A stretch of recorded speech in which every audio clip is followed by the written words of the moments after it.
Hai semua, selamat datang ke penerangan kali ini. Hari ini, kita nak mulakan satu perjalanan yang betul-betul luar biasa. Kita akan merentasi paya bakau yang berlumpur di pesisir pantai, masuk ke hutan hujan yang padat sehinggalah ke puncak gunung yang sejuk berkabus. Pendek kata, kita akan teruka habis-habisan tentang tumbuh-tumbuhan semula jadi kat Malaysia. Saya memang tak sabar nak kongsikan semua ni dengan anda sebab nak faham masa depan alam sekitar kita, segalanya bermula dari sini. 130 juta. Apa agak-agaknya maksud angka ni? Ini bukan nombor awak tau. Ini adalah usia hutan royal belum kita. Bayangkan, 130 juta tahun. Maknanya, hutan ni dah ada sejak zaman dinosaur lagi. Ia adalah salah satu ekosistem paling tua kat dunia yang masih teguh berdiri dan banyak lagi bahagian yang manusia belum teroka sepenuhnya. Memang menakjubkan kan? Bila kita sebut pasal hutan macam Royal Belum ni, skala biodiversity dia tu memang di luar jangkaan. Dalam rimbunan hijau yang luas ni, tersembunyi lebih daripada 2,500 spesies pokok, 200 spesies mamalia serta beratus-ratus spesies burung dan serangga. Ia ibarat satu khazanah yang tak ternilai untuk negara kita. Tapi pada masa yang sama, ia juga satu peringatan betapa besarnya kerugian yang bakal kita hadapi kalau warisan ini musnah. Okey, jom kita mulakan penjelajahan dalam bahagian pertama, kepelbagaian hutan kita. Iklim negara kita ni kan sentiasa panas dan lembap sepanjang tahun. Sebenarnya, cuaca macam ni adalah resepi yang sangat sempurna untuk kepelbagaian flora. Kita dikelilingi oleh 5 jenis hutan utama, mula dari hutan hujan tropika yang luas kat kawasan Tanah Pamah, hutan gunung kat kawasan tinggi, sehinggalah ke hutan paya air tawar, hutan paya air masin dan hutan pantai. Setiap jenis hutan ni bukan wujud secara kebetulan tau. Mereka ada kat situ atas sebab fizikal yang sangat spesifik. Kalau kita perhatikan betul-betul fungsi biologi pokok-pokok ni memang sangat berbeza dan unik. Dekat kawasan hutan hujan, kita ada akar bani yang besar gila. Ia bertindak macam sokongan kejuruteraan semula jadi untuk pastikan pokok balak raksasa macam cenggal dan meranti tak mudah tumbang. Tapi bila kita pergi ke paya bakau pula, ceritanya berbeza. Kita akan jumpa akar jangkang yang berselirat. Akar ni bukan je cengkam kuat tanah berlumpur tu, malah ia jadi benteng tahan ombak dan tempat sembunyi paling selamat untuk anak-anak ikan membesar. Memang power. Tapi, pernah tak anda terfikir kenapa hutan-hutan ni terbentuk kat lokasi yang berbeza-beza? Ini bawa kita ke bahagian kedua, rahsia alam semula jadi. Semuanya bermula betul-betul dari bawah tapak kaki kita, iaitu keadaan tanah.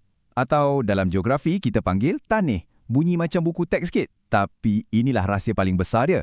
Tanih gambut terbentuk dari sisa tumbuhan yang dah lama reput.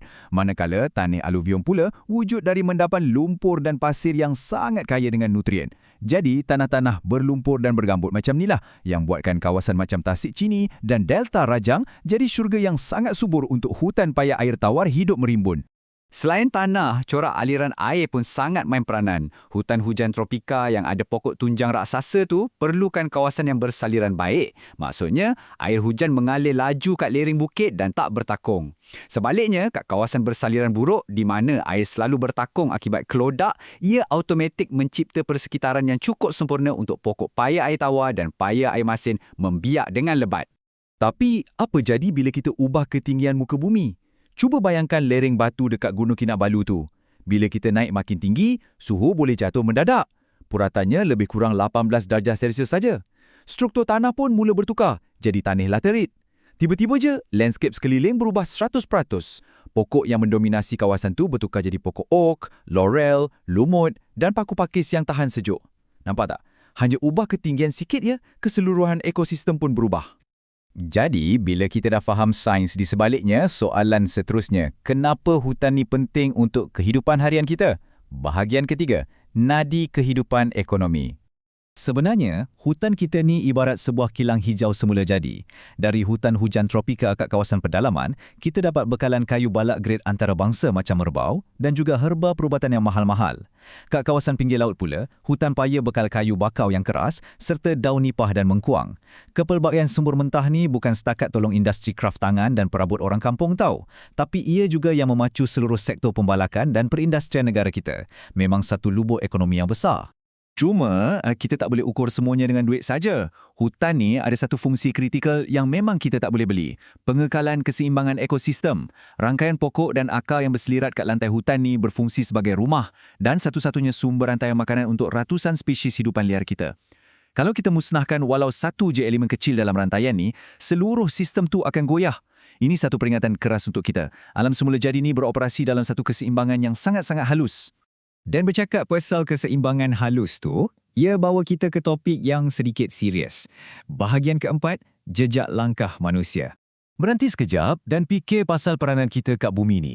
Dengan segala pembangunan, buka bandar baru, buat lebuh raya demi nak penuhi kemajuan. Adakah pada akhirnya kita dah jadi seorang pemusnah yang rakus? Atau adakah kita masih mampu ubah arah dan jadi pelindung kepada warisan ni? Inilah konflik realiti yang tak pernah habis. Antara nak penuhi kehendak kita dan tanggungjawab nak pelihara alam. Realiti pahitnya, kalau kita bertindak sebagai pemusnah, ia akan mula satu reaksi berantai yang menakutkan, macam efek domino. Mula-mula, pembalakan haram yang tak terkawal. Bila kita cabut pokok, tanah hilang cengkaman akar. Kesannya, hakisan tanah yang teruk dan kawasan tadahan air kita pun jahanam. Akhirnya, ekosistem hancur total dan hidupan liar serta tumbuh-tumbuhan terpaksa hadapi kepupusan sebab mereka dah hilang rumah dan makanan. Sangat tragik kan?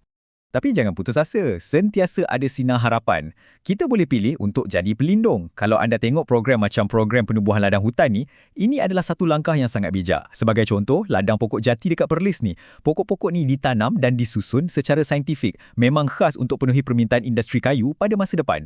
Pendekatan proaktif macam ni bagus tau, sebab ia kurangkan secara mendadak tekanan dan kemusnahan dekat hutan asli kita. Jadi, khazanah purba tu boleh terus selamat.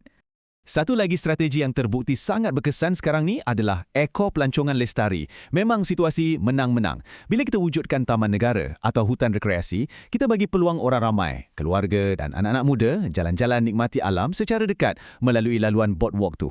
Aktiviti santai macam ni bukan je naikkan kesedaran cintakan alam sekitar, tapi dalam masa sama ia juga buka peluang ekonomi dan jana pendapatan berterusan untuk penduduk tempatan. Sambil melancong, kita memelihara. Sudah tentu, semua inisiatif besar macam ni takkan berjaya tanpa sokongan undang-undang dan wira-wira alam sekitar kita. Agensi kerajaan macam Perhilitan dan Jabatan Perhutanan sentiasa kerja keras pastikan undang-undang dipatuhi, kawasan hutan simpan diwartakan dan aktiviti balak dikawal selia dengan ketat. Di samping itu, NGO macam WWF Malaysia sentiasa ada untuk pastikan sistem semak dan imbang sentiasa berjalan. Mereka tak penat-penat bagi kesedaran awam kat peringkat akar umbi dan pantau rapi status haiwan atau tumbuhan yang terancam. Ini adalah kerja berpasukan satu negara yang perlukan komitmen tinggi dari semua pihak untuk pastikan alam kita terus bernafas. Kita akhirnya sampai ke penghujung penerangan ini. Dan saya nak tinggalkan anda dengan satu ayat dari bahan rujukan kita hari ini yang rasanya cukup menusuk kalbu. Manusia menggunakan tumbuh-tumbuhan untuk kepentingan sendiri tanpa memikirkan masa hadapan generasi akan datang.